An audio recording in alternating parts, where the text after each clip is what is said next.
안녕하세요. 세상을 이기는 무기 성경 말씀 주종환 목사입니다. 오늘 노아 이야기 잠깐 해보려고 합니다. 노아 하면 방주 생각나죠? 또 홍수.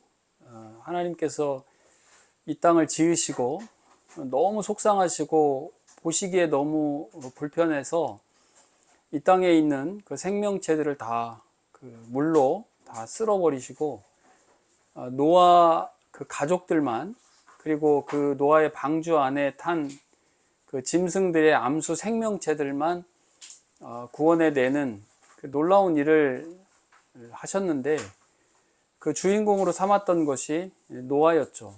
노아는 여호와 하나님의 눈에서 은혜를 발견하였다, 이렇게 번역할 수 있는 내용입니다. 그러니까 여호와 하나님으로부터 노아가 은혜를 입었다라는 표현의 히브리어를 직역하면 그렇다는 거죠. 세상이 온통 부패한 가운데 여호와 하나님은 노아에게 은혜를 베푸셨고, 또 수없이 많은 사람들이 타락 가운데 부패한 가운데 처해져 있을 때 노아는 여호와 하나님을 찾았던 것입니다. 여호와 하나님을 찾았고 여호와 하나님의 은혜를 보았고, 또 그 과정 가운데 노아는 믿음을 가졌던 것이죠. 하나님께서는 이 세상을 심판하기 위해서 노아에게 방주를 만들 수 있도록 그렇게 말씀을 하셨고, 노아는 그 방주를 만들고 세상 사람들이 다 비웃을 때, 무슨 하늘에서 비가 내린다는 거야, 그렇게 조롱하고 웃을 때 여호와 하나님의 말씀을 준행하였고, 또 그 가운데 암수 짐승들을 다 태우고, 또 자신들의 가족들까지도 그 방주 안에 태워서 구원했고, 그걸로 인해서 또 이 땅의 그 생명체가 이어가지도록 하나님의 그 사역자로서 그 일을 해낸 거죠. 노아가 감당했던 제일 큰 사명은 뭐였을까요? 방주 만드는 것이었겠죠, 물론. 그러나 그거보다 더 우선하는 것이 있었다라고 하는 것을 히브리서 11장 7절 말씀을 통해서 볼 수가 있는데요. 믿음으로 노아는 아직 보이지 않는 일에 경고하심을 받아 경외함으로 방주를 준비하여 그 집을 구원하였으니 이로 말미암아 세상을 정죄하고 믿음을 따르는 의의 상속자가 되었느니라. 어떻습니까? 신약성경 히브리서에서 노아의 삶에 대해서 단편적으로 이렇게 딱 한 절로 평가하는 거예요. 노아가 뭐였던 사람이냐? 믿음을 가졌던 사람이다. 그 삶의 모든 동력이나 동기부여는 믿음이었다. 그 믿음으로 무엇을 했는가? 하나님으로부터 이러한 일이 있을 것이니까 라고 예언을, 미리 있을 일을 경고받았다라고 하는 말은 이렇게 미리 알림을 받은 거죠. 이런 일이 있을 거야.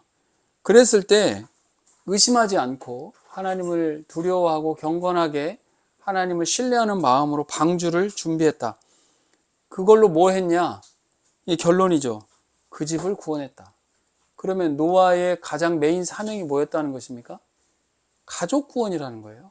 그 가정을 그리스도로 세워가는, 그것이 가장 소중한 사명임을 우리는, 이 땅을 살아가는 우리는 배울 수 있는 것이죠. 우리가 뭐 이 일 저 일 위대한 일 큰 일 뭐 다 한다고 하죠.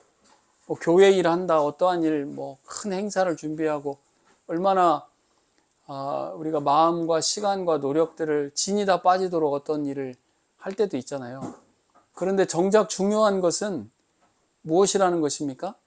우리를 하나님께서 가정을 이루게 하시고 그 자녀손들을 허락하셨다면 그 가운데에서 그분들과 함께 하나님을 섬기고 예배하는 그 가족, 구원받은 가족의 공동체, 이것이 가장 중요한 사명이다라고 하는 것을 지금 깨우쳐 주는 것입니다. 그 노아의 삶도 사실은 보여요. 방주 만들 때 뭐 가족들이나 집안에 대소사가 없었겠습니까?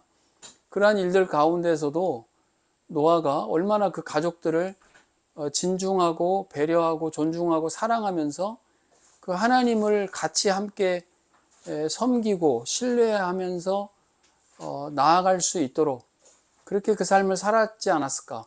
그랬을 때 같이 그 방주에 같이 탈 수 있는 그 가족 구원의 그 이끌, 그것이 노아에게 있었다라는 것이죠, 사실은. 우리가 잃어버리기 쉽고요. 또 놓치기도 쉬워요. 저 마찬가지죠. 네, 우리가 신앙생활 해 나가면서 정말 하나님께서 맺어주신 이 가족, 뭐 아파트에 산다면 뭐 몇 호든 아파트는 다 똑같아요. 처음에 지어줄 때는 다 똑같죠. 건물이니까. 그런데 그 건물로서의 그 하우스는 같을지 몰라도 그 가운데 누구와 함께 가정을 이루는가, 그 홈을 이루는가 하는 것은 다르겠죠. 그리고 그 가운데 예수님이 주인이 되는 그런 가정, 저도 뭐 자녀 손이 있고 가족 친지들이 있습니다.